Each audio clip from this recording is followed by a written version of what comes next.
Once upon a time in a faraway land, there lived a little girl in a charming village. Her name was Little Red Riding Hood. Little Red Riding Hood always wore a red hood knitted by her mother, and never took it off. One day, her mother informed her that her grandmother was unwell, and lived on the other side of the village. Little Red Riding Hood was given the task of taking a basket full of food to her sick grandmother. Her mother advised her to be careful in the forest and not to talk to anyone on the way. Following her mother's advice, Little Red Riding Hood set out towards the forest. On the way, she encountered colorful birds singing songs and picking flowers.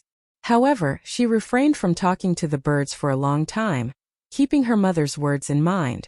While wandering through the forest, a large and mighty wolf appeared in front of her. The wolf greeted her politely and asked where she was headed.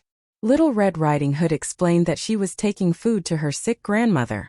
The wolf expressed a desire to help, but Little Red Riding Hood, remembering her mother's warning, decided not to talk too much to the wolf.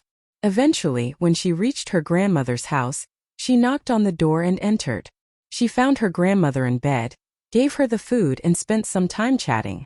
However, in the other corner of the room, a wolf suddenly appeared, revealing its true identity. It turned out that the wolf had been enchanted by a fairy, and was set free in exchange for a good deed. Little Red Riding Hood expressed her gratitude to the wolf fairy, and, as she left her grandmother's house, the wolf disappeared into the forest. Little Red Riding Hood safely returned home, thanks to the lessons taught by her mother and grandmother.